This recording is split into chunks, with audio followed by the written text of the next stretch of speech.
यह कहानी घाना के एक छोटे से गांव ओदुमासी की है। यह गांव अपने प्राचीन रीति रिवाजों और अपने इतिहास को संभाल कर रखने के लिए प्रसिद्ध था। यहाँ की हवा में भी कहानी बसती थी और बुजुर्गों के किस्से लोगों के जीवन को दिशा देते थे। गांव में एक किशोरी लड़की थी जिसका नाम आमा था। आमा बहुत जिज्ञासु थी और अपनी दादी के पास बैठकर अक्सर उनसे पुराने समय की बातें सुना करती। उसकी दादी नाना अकोसुआ गांव की सबसे बुजुर्ग महिला थीं और लोगों को इस बात का गर्व था कि उनके पास गांव के सबसे बड़े रहस्यों का ज्ञान है। एक दिन जब आमा अपनी दादी के पुराने लकड़ी के बक्से की सफाई कर रही थी, उसे एक मुखौटा मिला। यह मुखौटा साधारण नहीं था, यह लकड़ी का था, लेकिन उस पर नक्काशी ऐसी थी जैसे वह जीवंत हो।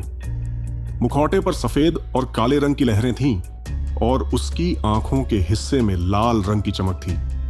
यह मुखौटा कहां से आया? आमा ने पूछा। नाना अक्कोसुआ ने गंभीर स्वर में जवाब दिया, यह तुम्हारे पूर्वजों का मुखौटा है, इसे छूना भी नहीं चाहिए। यह किसी का खेल नहीं है आमा, इसे वापस बक्से में रख दो और भूल जाओ। आमा ने दादी की बात मान ली, परंतु मुखौटा उसके मन से नहीं निकला। उसकी चमकदार नक्काशी और रहस्यमयी रूप बार बार उसे आकर्षित करता। उसकी जिज्ञासा शांत नहीं हुई। रात में जब सभी सो रहे थे, उसने धीरे से बक्से से मुखौटा निकाला और उसे पहन लिया। जैसे ही मुखौटा आमा के चेहरे पर आया, उसे लगा जैसे पूरी दुनिया बदल गई हो। पहले उसने अपने कमरे की दीवारों को गायब होते देखा और उनकी जगह एक अजीब सा धुंधला मैदान आ गया। वहां की जमीन गीली और काली थी और आसमान में अजीब लाल रोशनी फैल रही थी। कुछ ही पल में उसे चारों ओर युद्ध का दृश्य दिखाई दिया। सैकड़ों लोग तीर कमान और तलवारें लिए हुए लड़ रहे थे। हर तरफ चीख पुकार मची थी। उसने देखा कि एक योद्धा जिसने वही मुखौटा पहना हुआ था, लड़ाई के सबसे आगे खड़ा था। वह हवा में भाला घुमाकर दुश्मनों को पीछे धकेल रहा था। फिर अचानक आमा को महसूस हुआ कि वह खुद भी उस मैदान का हिस्सा बन गई है। उसने अपने हाथों में खून देखा और उसकी सांसें तेज हो गईं। उसे लगा जैसे कोई बहुत भारी चीज उसकी आत्मा को दबा रही हो। तभी एक गहरी और भारी आवाज गूंजी, तुमने इसे क्यों पहना? डर के मारे उसने चारों ओर देखा। दूर एक काले धुएं जैसी आकृति धीरे धीरे आकार लेने लगी।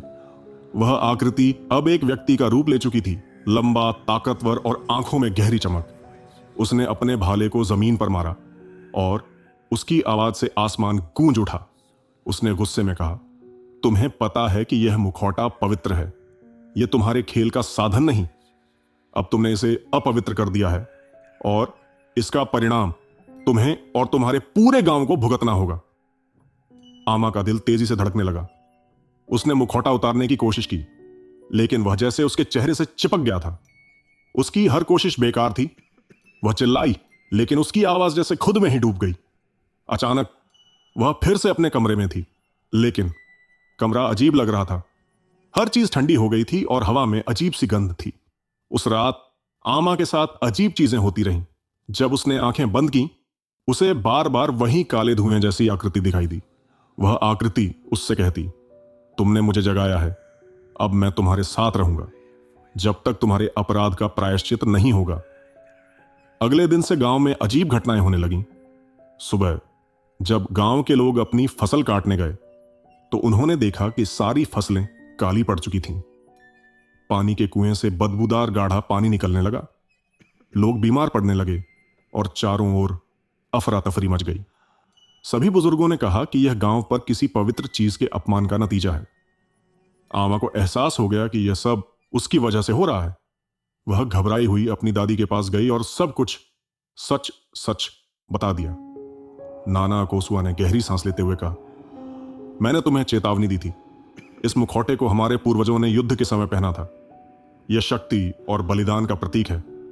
अब इसे शांत करने के लिए हमें प्राचीन रस्में पूरी करनी होंगी। नाना अकोसुआ ने गांव के पुजारी कोफी ओकान को बुलाया। उन्होंने कहा, मुखौटे को उसकी जगह पर वापस रखना होगा जहां इसे बनाया गया था, जंगल के बीच स्थित समाधि में। लेकिन यह आसान काम नहीं होगा। रास्ते में आत्माएं हमें रोकने की कोशिश करेंगी। आमा, नाना अकोसुआ और पुजारी तीनों उस सफर पर निकले। जंगल में कदम रखते ही उन्हें महसूस हुआ कि कोई उन्हें देख रहा है। हवा में अजीब सी फुसफुसाहट सुनाई दे रही थी। एक जगह अचानक पेड़ गिरने लगे और उन्हें रास्ता बंद करना पड़ा। पुजारी ने मंत्र पढ़े और वे आगे बढ़े। अंततः वे समाधि तक पहुंचे। वहां की हवा ठंडी और भारी थी। मुखौटे की चमक बढ़ने लगी।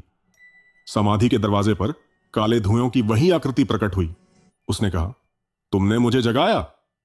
अब इस मुखौटे को वापस करके आत्माओं की क्षमा मांगो। पुजारी ने प्रार्थना शुरू की और मुखौटे को समाधि में रखा। एक तेज आवाज और रोशनी के साथ काला धुआं गायब हो गया। योद्धा की आकृति प्रकट हुई और मुस्कुराते हुए कहा, तुमने सही किया। अब तुम्हारा गांव सुरक्षित है। वापस लौटने पर गांव में सब कुछ सामान्य हो गया। फसलें फिर से लहलहाने लगीं और लोग ठीक हो गए। आमा ने सीखा कि पुरानी चीजों और परंपराओं के साथ छेड़छाड़ करना कितना खतरनाक हो सकता है। उसने वादा किया कि अब वह अपनी जिज्ञासा को सही दिशा में लगाएगी। आज भी ओदुमासी के लोग ये कहानी सुनाते हैं ताकि नई पीढ़ी अपनी परंपराओं का सम्मान करना सीखे।